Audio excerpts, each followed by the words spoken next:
అదే RTV app వార్తల్ని క్షణాల్లో చదివే అవకాశం ఉంటుంది. ఒక న్యూస్ పేపర్, ఒక టెలివిజన్ ఛానల్ మీ చేతుల్లో ఎప్పుడూ ఉంటాయి. అధ్యక్షుడైన గౌరవనీయులు శ్రీ వైఎస్ జగన్మోహన్ రెడ్డి గారి ఆదేశాల మేరకు 4వ తేదీన వెన్నుపోటు దినోత్సవాన్ని రాష్ట్ర వ్యాప్తంగా చేయడం జరుగుతుంది.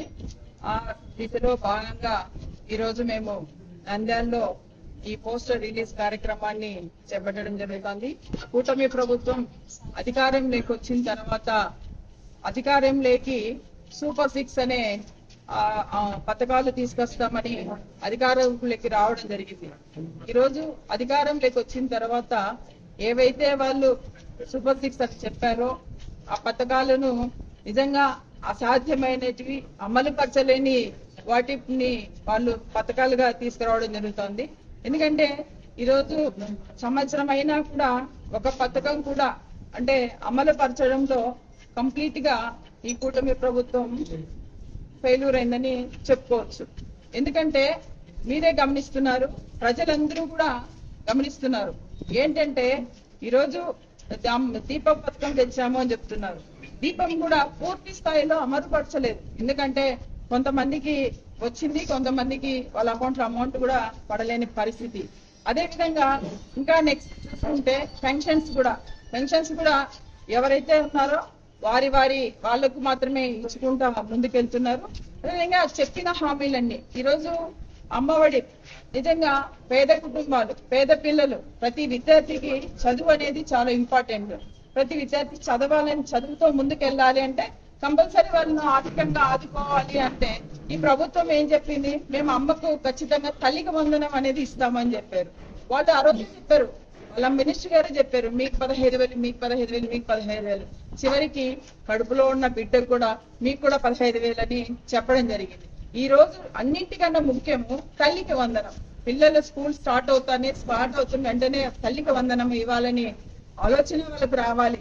ఎందుకంటే ఈ రోజు 1 year గడిచిపోయింది. 1 year గడిచిపోయిన తర్వాత కూడా ఇప్పటికి కూడా మనం పిల్లలకి వందనం ఇవ్వకుంటే వాళ్ళ పరిస్థితి ఏంది? స్కూల్లో కాదు వాళ్ళు వెళ్ళేది, పనులకు వెళ్ళే పరిస్థితికి వచ్చింది. ఈ రోజు ఫీజు రియంబర్స్మెంట్ పరిస్థితి కూడా అంతే. మేనేజ్మెంట్స్ పిల్లలకు సపోర్ట్ చేయగా వాళ్ళు ఈ రోజు వాళ్ళ పరిస్థితి ఏంటంటే వాళ్ళు కాలేజీలకు వెళ్ళలేక, ఎందుకంటే కాలేజెస్కి వెళ్తే మేనేజ్మెంట్ వాళ్ళు ఫీజు ఇవ్వాలి అని అంటారు. ఇక్కడ ప్రభుత్వం ఏమో ఫీజు రియంబర్స్మెంట్ అనేది పూర్తిగా అమలు చేయకుండా ఎప్పుడు ఇస్తామనే కూడా ఒక గ్యారంటీ లేకుండా చేస్తుంది. కాబట్టి చదువుకునే పిల్లల పరిస్థితి మాత్రం ఈ రోజు చాలా దారుణంగా ఉంది. అదే విధంగా చూసుకుంటే రైతుల పరిస్థితి కూడా ఈ రోజు రైతులకు ఏం చెప్పారు, 20,000 ఇస్తామని చెప్పారు. ఏడాది గడిచింది.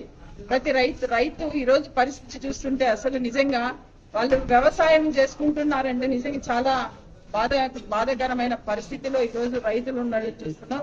ప్రతి ఒక్కరు కూడా ఈ రోజు చాలా బాధపడే పరిస్థితికి వచ్చింది. ఈ బాధలన్నిటి నుంచి కూడా ఈ రోజు మేము ప్రజలకు అండగా నిలుస్తాము అని మా వైఎస్ఆర్ పార్టీ తరఫున మేము ప్రజల గొంతుగా 4వ తేదీన జూన్ 4వ తేదీన వెన్నుపోటు దినంగా ప్రజలకు అండగా ఉండి ఖచ్చితంగా ఈ పథకాలు తక్షణమే అమలు చేయాలి, ఆ పేద ప్రజలను ఆదుకోవాలని ఒక దీంతోనే ఈరోజు ప్రజల కోసం ముందుకెళ్లడం జరుగుతుంది.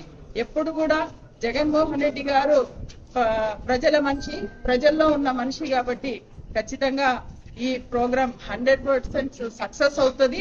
సక్సెస్ కూడా చేస్తామని ఈ సందర్భంగా మీకు తెలియజేస్తున్నాం. ఎందుకంటే మాకు సపోర్ట్ గా కంప్లీట్ గా ప్రజలు మా దగ్గర ఉన్నారు, ప్రజలు మా కోసం వస్తారు, వారి కోసమే ఈ పోరాటం చేస్తున్నాం. కాబట్టి ఖచ్చితంగా 100% ఇది సక్సెస్ అవుతుందని తెలియజేసుకుంటున్నాం. ఈరోజు చూసుకుంటే అనేక రంగాలు, అంటే ఏ రంగం కూడా అన్ని రంగాలను కూడా ఒక కన్ఫ్యూజన్ లో పడిన పరిస్థితిని మనం అందరం గమనిస్తాం. రీసెంట్ గానే నిన్న గత 3 రోజుల నుంచి చూసుకుంటే ఈ విద్యా వ్యవస్థలో, విద్యారంగంలో ఈరోజు 10th క్లాస్ రీవాల్యుయేషన్ చేస్తే దాదాపుగా 66,000 మంది విద్యార్థులు రీవాల్యుయేషన్ అప్లై చేస్తే 11,500 మంది విద్యార్థులకు మార్క్స్ పెరగడం జరిగింది. అంటే అక్కడ ఎక్కడ సమస్య వచ్చింది అనేది ఒకసారి ఈ ప్రభుత్వం గమనించుకోవాలని తెలియజేస్తున్నాం. ఎందుకంటే గతంలో ఎప్పుడు లేదు. జగన్మోహన్ రెడ్డి గారు ప్రభుత్వంలో ఖచ్చితంగా. ఎందుకంటే 22 నుంచి చూసుకున్నా కూడా ఎప్పుడు 3,000 4,000 మందికి మాత్రమే తగ్గే పరిస్థితి ఉండే పరిస్థితి ఉండింది. కానీ ఈ రోజు 11,500 మంది విద్యార్థులకు మార్కులు పెరిగాయి అంటే నిజంగా ఎక్కడ లోపం అనేది ఒకసారి ప్రభుత్వాన్ని గమనించుకోవాలి. ఎందుకంటే విద్యార్థుల భవిష్యత్తు చాలా ముఖ్యం కాబట్టి ఖచ్చితంగా ఇది చేయాలని. అదేవిధంగా గతంలో జగన్మోహన్ రెడ్డి గారు ఎప్పుడు కూడా ఈ పేపర్ వాల్యుయేషన్ లో టీచర్స్ ను సస్పెండ్ చేసింది లేదు. ఈ ప్రభుత్వం ఈ టీచర్ వాల్యుయేషన్ లో ఈ వాల్యుయేషన్ లో టీచర్స్ ను సస్పెండ్ చేయడం జరిగింది. గతంలో జగన్మోహన్ రెడ్డి గారు ఆ పేపర్ వాల్యుయేషన్ కు 6 రూపాయల నుంచి 10 రూపాయలు పెంచడం జరిగింది. ఆ విధంగా టీచర్స్ వైపు నుంచి విద్యార్థుల వైపు నుంచి గత ప్రభుత్వంలో జగన్మోహన్ రెడ్డి గారి పరిపాలన అంత చక్కగా జరిగితే ఇప్పుడు ఈ విధంగా జరగడం అనేది చాలా బాధాకరం.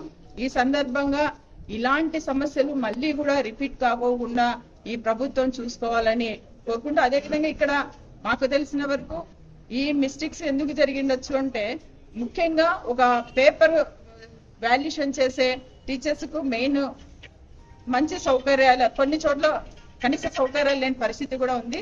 వాళ్ళందరికీ మంచి సౌకర్యాలు కల్పించాలి. అదేవిధంగా ఒక పేపర్ లిమిట్, ఒక 10 రోజులు 12 రోజులు జరిగినా పర్వాలేదు, 7 రోజులకే పేపర్ కంప్లీట్ కావాలని ఒక టార్గెట్ ఇవ్వడం అనేది ఏమన్నా నడిచిందనేది మేము అనుకుంటున్నాం. కాబట్టి అలాంటి లేకోకుండా ఖచ్చితంగా ముందు ఎలాంటి ఇబ్బందులు ఎదురుకాకోకుండా ఇలా చేయాలని కోరుకుంటూ, అలాగే ఏదైతే ఇప్పుడు పిల్లలకు ఈ వాల్యుయేషన్ లో పేపర్ ఇబ్బందులు ఎదుర్కొన్నారో వాళ్ళకి ఎటువంటి అంటే ఇంకా ఒక నెల కానీ ఏదైనా వాళ్ళ అడ్మిషన్స్ వేరే చోట జాయిన్ అయ్యే ఛాన్సెస్ కల్పించాలని ఈ సందర్భంగా కోరుకుంటూ, మీ ఈ అవకాశం కల్పించినందుకు అలాగే ఈ కార్యక్రమానికి హాజరైన మా నాయకులందరికీ కూడా ధన్యవాదాలు తెలుపుకుంటూ థ్యాంక్ యూ. మరిన్ని వీడియోస్ కోసం ఛానల్ ని సబ్స్క్రైబ్ చేయండి, లేటెస్ట్ అప్డేట్స్ కోసం వాట్సాప్ ఛానల్ ని ఫాలో చేయండి అండ్ లింక్ డిస్క్రిప్షన్ లో ఉంది.